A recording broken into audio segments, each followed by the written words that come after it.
Hello, everyone, and welcome back to the English Mastery Podcast. I'm Jamie. And I'm Alex.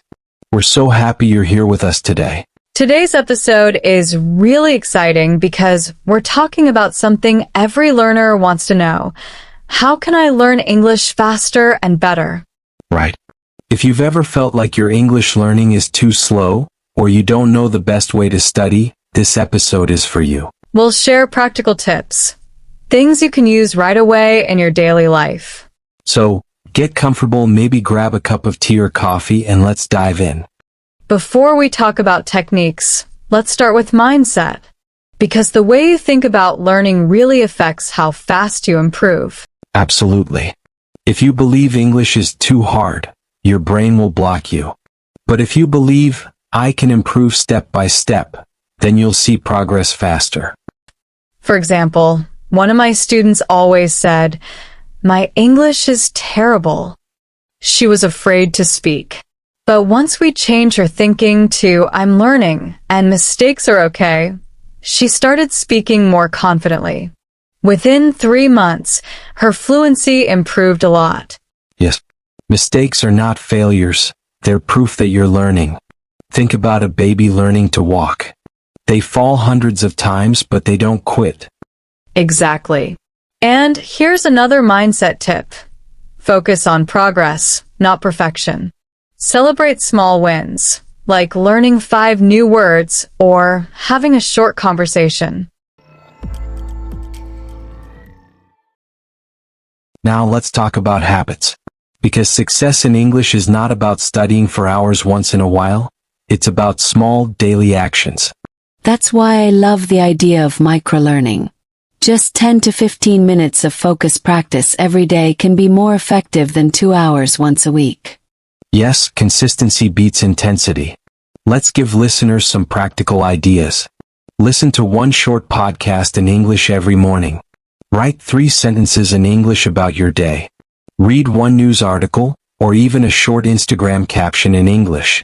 Talk to yourself in English while cooking or walking. I do this myself. When I'm cooking, I describe what I'm doing in English. Like, now I'm cutting the onions, now I'm boiling water. Feels silly, but it works. It's also important to create an English environment. For example, change your phone settings to English. That way you're always seeing English words. Yes, surround yourself with the language. Even if you live in a country where people don't speak English, you can still create an English world for yourself. Now move on to listening skills. Many learners tell me, listening is so difficult. Do you hear that too, Jamie? All the time. But the good news is, listening can improve quickly if you practice the right way. First, choose materials at your level. Don't start with super fast news. Try kids shows, simple podcasts, or audiobooks. Yes, and use subtitles at first. But don't stay with subtitles forever. Slowly remove them so you can train your ear. Another great method is shadowing. That means you listen and repeat at the same time as the speaker. It improves listening, speaking, and pronunciation. When I learned Spanish, I used shadowing with songs. I sang along, even if I didn't understand every word. It really improved my listening speed. Now how about speaking skills? Speaking is often the scariest part for learners. They think, what if I make a mistake? Yes, but here's the secret. Everyone makes mistakes, even native speakers. The key is practice. A few ideas. Record yourself speaking every day, even for 1 minute. Then listen and notice what you can improve. You can also join online language exchanges. For example, on apps like HelloTalk or Tandem, you can find people who want to practice. And don't forget, you can even talk to yourself. Describe your plans, your feelings, or what you see around you. Exactly. If you practice speaking alone, you'll feel more confident when you speak with others. Let's move on to reading. Reading is a great way to learn new vocabulary. And you don't have to read long novels. You can read news articles, blog posts, or even English comments on YouTube videos. The important thing is to read things you enjoy.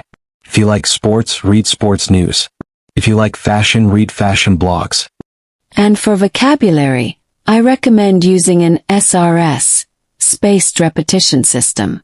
Tools like Anki or Quizlet help you remember words by reviewing them at the right time.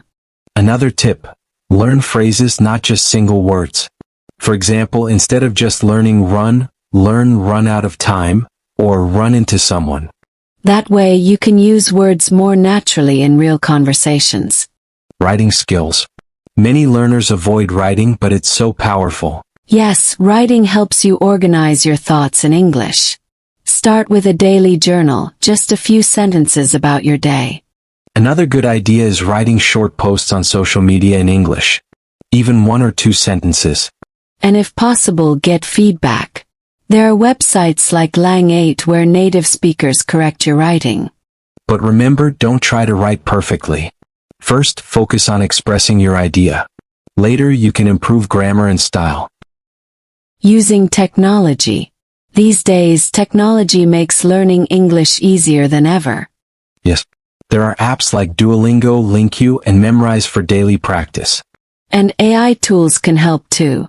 You can practice conversations, ask for corrections, or even get explanations of grammar. YouTube is another gold mine. You can watch tutorials, English channels, or even listen to podcasts like this one. The key is to use technology actively. Don't just scroll, engage, repeat, and practice. Motivation and overcoming challenges. Let's be real. Sometimes learning feels hard and people lose motivation. Yes, that's normal. The important thing is to have strategies to keep going. One tip is to set small, clear goals. For example, I'll learn 10 new phrases this week, instead of I'll be fluent in 1 year. And reward yourself when you reach those goals. Maybe watch your favorite English movie as a treat. Also, connect learning with your passions. If you love cooking, watch cooking shows in English. If you love games, play video games in English. That way, learning feels fun, not boring. We covered so much today. From mindset and habits to speaking, listening, reading, writing, and using technology. Yes, and remember, learning English is a journey, not a race. Exactly. Be patient, stay consistent, and enjoy the process. Thank you so much for joining us for this episode of English Mastery Podcast today. If you enjoyed this, please subscribe, share, and leave us a review. Well, see you next time. Until then, keep practicing and keep growing. Bye everyone. Bye.